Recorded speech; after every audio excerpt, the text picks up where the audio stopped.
We ask the question, what is needed in the world?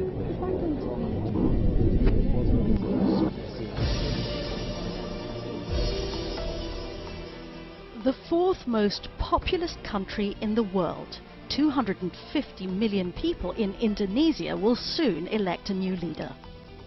Prabowo Subianto is a man transformed, driven by a persistent ambition to serve the Indonesian people as its head of state. Once the feared head of Indonesia's notorious special forces known as Kopassus, now Prabowo puts those days firmly behind him. These are all just mementos of my past. Right. But it sometimes is nostalgia to see when I was younger. For the third time, he will contest the presidency in 2014 on populist policies. Surveys show he'd become the president of the world's most populous Muslim nation if elections were held now. But though his military career made him into the man he is today, his controversial past may yet also prove to be his biggest challenge. The US has banned him because he's accused of overseeing the forced disappearance of activists and the torture and killings of pro-independence fighters in East Timor. And in the rough and tumble of Indonesian politics, Prabowo has made some powerful enemies. Today on Talk to Al Jazeera, at his hillside property 2 hours drive from the capital Jakarta, the man who may be the next president of Indonesia. Thank you very much indeed for talking to Al Jazeera. General Prabowo Subianto, you have lived through and experienced at the highest levels the turmoil that Indonesia has been through in the last 15 or so years. As you look back, what do you think about the changes that have happened here? There's a new awareness of proper political process, but we are still far from what we need to achieve. There's still a lot of the hijacking of democracy, and this weakens our country. That's what I believe. People outside the country believe that Indonesia has had actually a pretty good record over the last few years. Of course, they're not experiencing what's happening in the country. What they see is Indonesia taking a leading role in terms of the world, being involved in G20, for example. Tell us exactly what you mean by hijacking democracy. You know, democracy is not just elections. Democracy is also political culture, fairness, transparency. You know, we have many elections in which the voting list of voters are full of ghost voters. Basically, it's fraudulent voting lists. How can we have a real democracy with ghost voters? And the number is quite amazing, you know, and even at present we are now demanding an investigation and cleaning up of the voting list.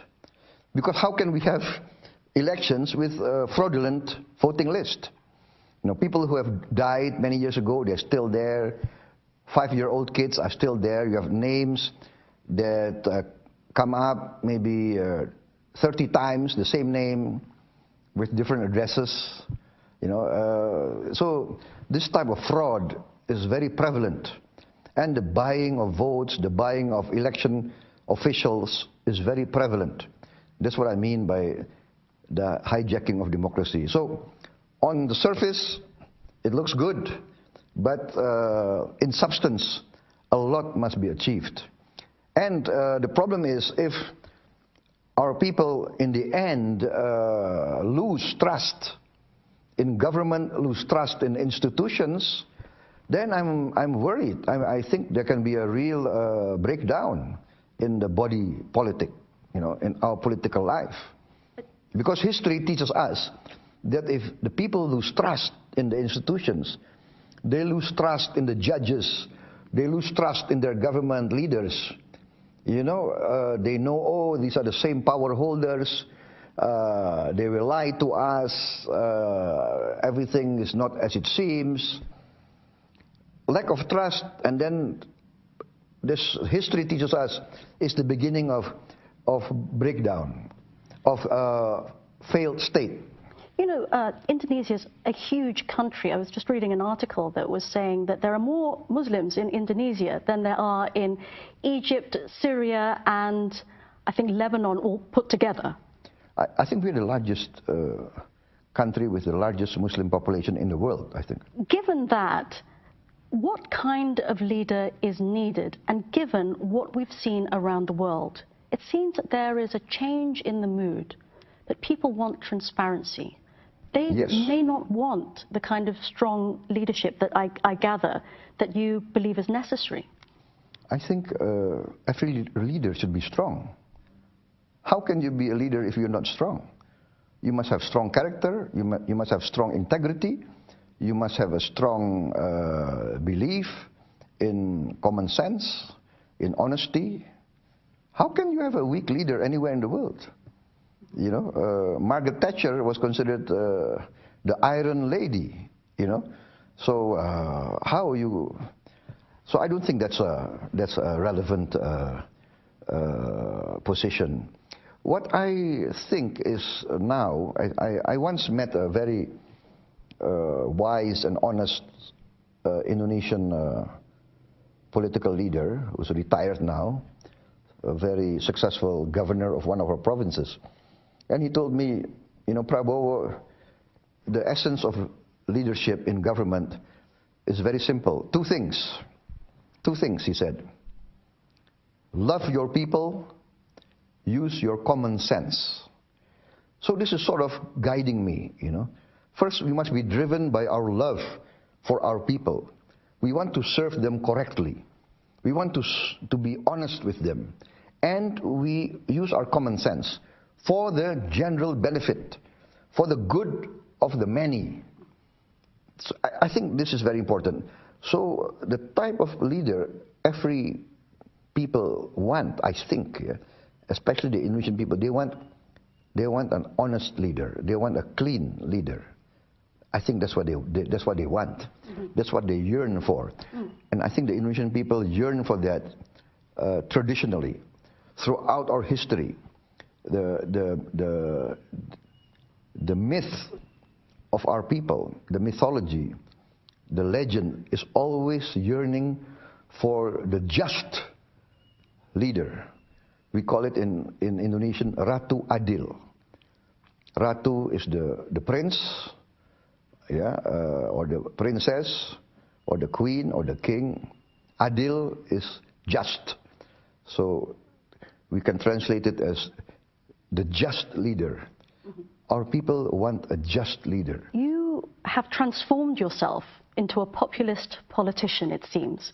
If elections were held now, there are polls that say you would win outright. But there was a time when you were a soldier in the military, serving at the very highest levels. And this was a controversial time. You talk about honesty and cleanliness. And there have been some accusations against you about alleged abductions when you were at the top of the chain of command, for example, about atrocities that occurred in East Timor during the time when you were leading Kopassus. Can you explain those in the interests of this being the clean and honest leader that you mentioned? Yes, when you serve as a soldier in the highest echelons, you will always be subject to accusations,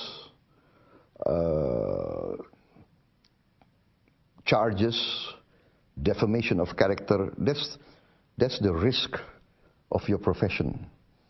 I think many top generals in the world have been accused of so many things. That's the risk that we take.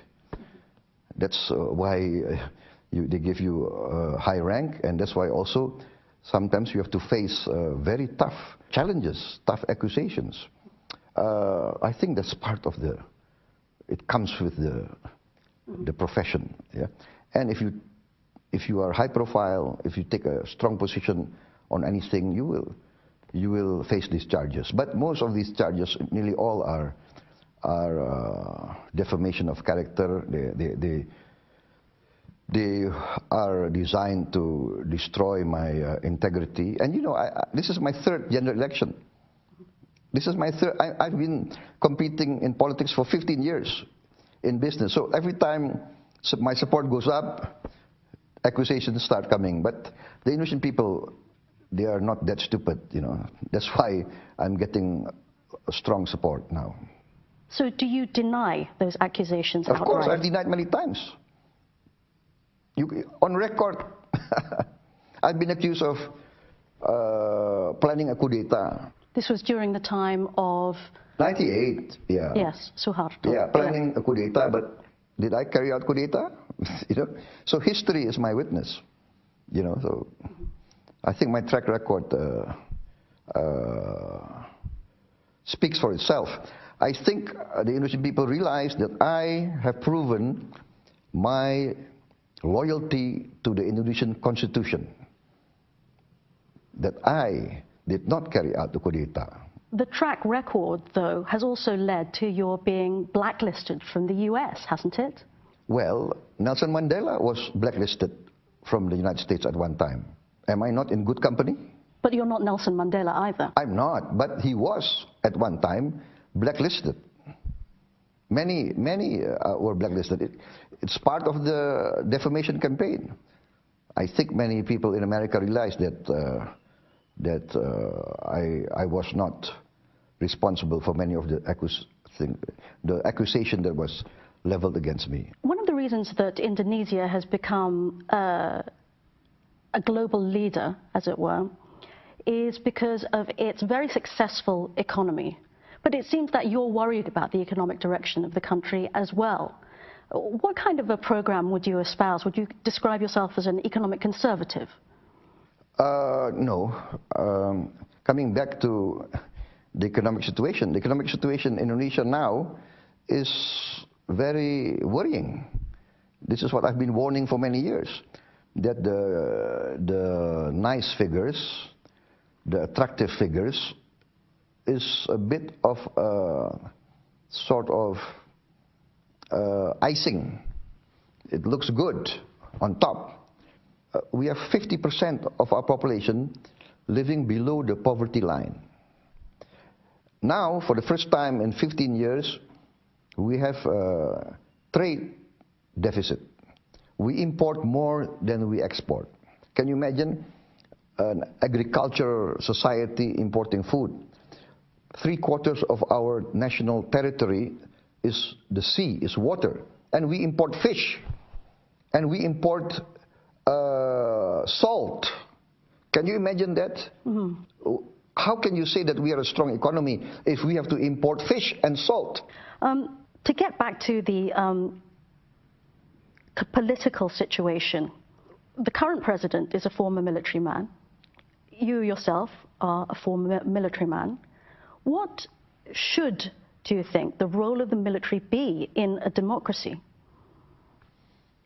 I think it's very accepted, and also we have proven in Indonesia that the military has withdrawn from politics. And I think Indonesia is one of the very few cases in which the military has withdrawn voluntarily. So I was one of the first generals in Indonesia who espoused civilian supremacy.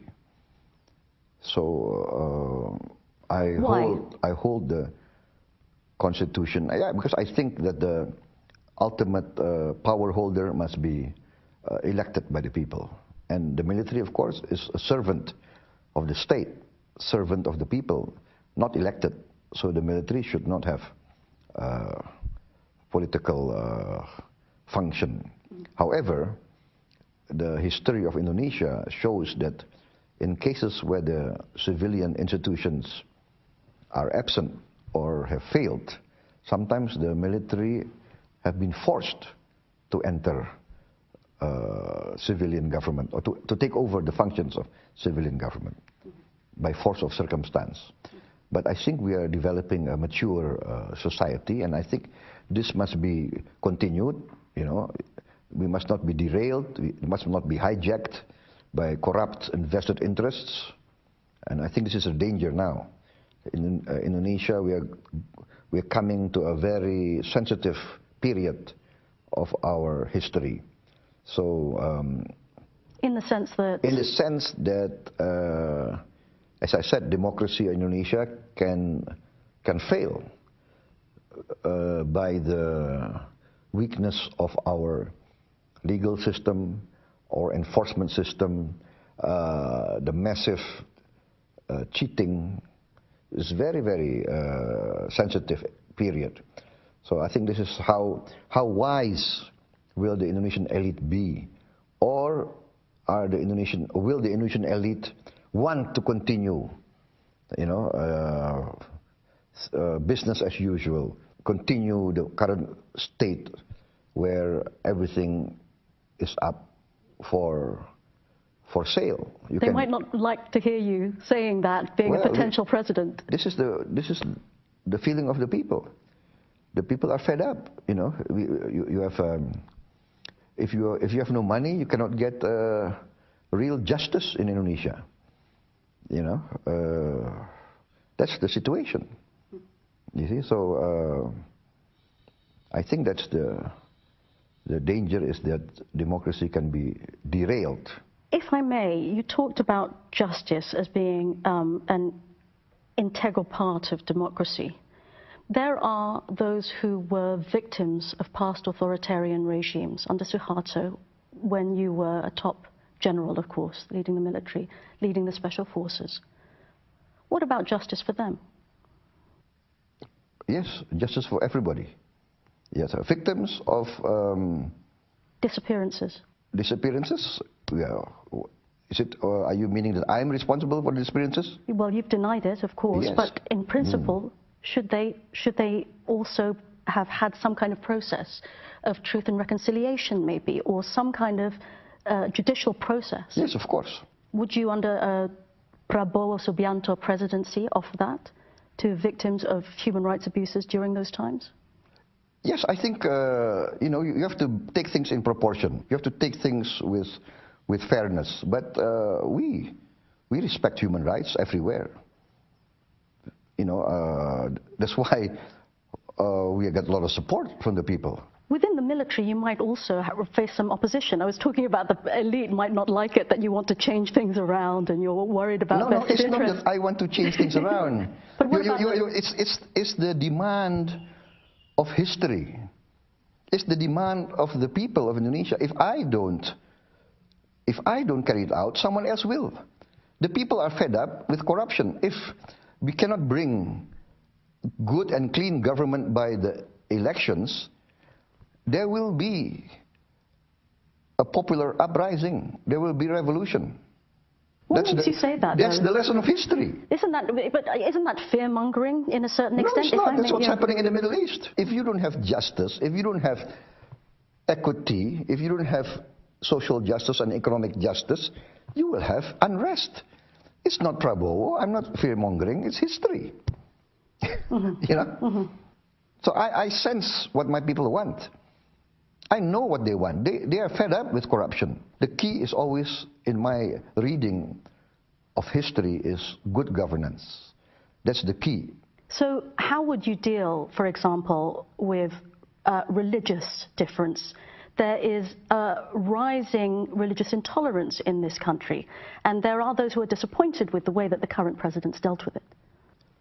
I think, again, we must be very firm in protecting all minorities.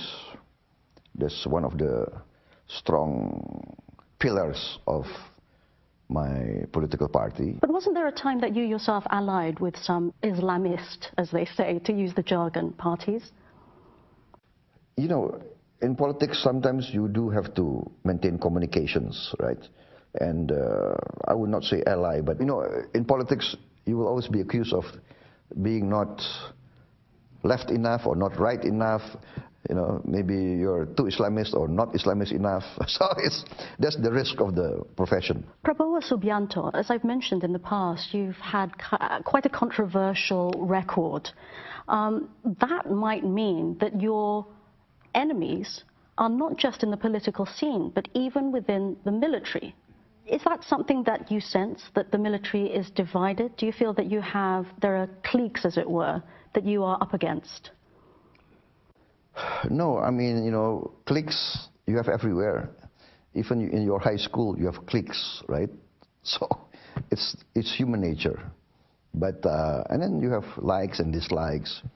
It's natural. But I don't feel that it's going to be significant. I think in the end, it's going to be the will of the people. And I'm at peace with myself in the sense that whatever the Indonesian people want, I will respect. Whoever they choose, I will respect. The important thing is we must not cheat the people. That is the most important thing for me. But Indonesia has become increasingly decentralized. Yes. There are still, issues about the situation in Aceh, the situation in Papua, West Papua. Yes. How would Prabowo Subianto deal with them? Coming back, good governance. Good governance. Everywhere in the world, in Aceh, in Papua, not only in Aceh, in every province of Indonesia, people want basic services. They want justice. They want clean water. Some of our people have to walk 5 kilometers, 10 kilometers to get water every day. In the dry season, this is a matter of life and death for many of them. So, with good governance, I think most of our problems will be solved. I think what all people in the world want, life, liberty, and the pursuit of happiness. All people, whatever the color of their skin, whatever their religion, that's what they aspire to. That's what I sense. They speak a different language, but they accept me. They can sense if we are talking, if we are talking sense, if we are talking honest, or if we are giving them, bullshit. They sense that. And that's why I'm convinced if you have good governance, you have clean governance, most of the problems will be solved. What I've noticed is your personal and your public personas and how they kind of intersect, and I find it very interesting because I think a lot of people would think that you are quite a single-minded person, very confident in your ability to deliver, but the system and circumstances and the world are such that one needs to build consensus often in order to come to a point where you can actually deliver what you need to deliver. You need to get bills through Parliament and things like that. So let me ask you this. Consensus building is very important. So let me ask you this. Where is that desire to build a consensus coming from? To be a pragmatic man who wishes to do business? Someone that the world can do business with? I've come to the conviction that life is compromise. But there are certain sets that we cannot compromise. We cannot compromise on corruption. We cannot compromise on stealing the resources of the people, because these resources are needed for the livelihood of so many millions. But I'm convinced that our country is wealthy, in a conducive economic environment. Everybody wins, We are rich, we have a big market, we are 250 million people. You can open a noodle shop and be very successful. You can open anything in Indonesia. We are I think the next frontier. We will be the next growth area. We can be the new engine of growth for the world, maybe. We are the 4th largest population in the world. We are now the 16th largest economy. So with good governance and clean management, a lot can be done. I'm very convinced. That's why I want to be president. I don't want to be president of a poor, failed state. For what, right? I'm confident that we can turn around the situation very fast. That's my conviction. Thank you very much indeed for talking to Al Jazeera. Thank you for coming over. Prabowo Subianto. Thank you.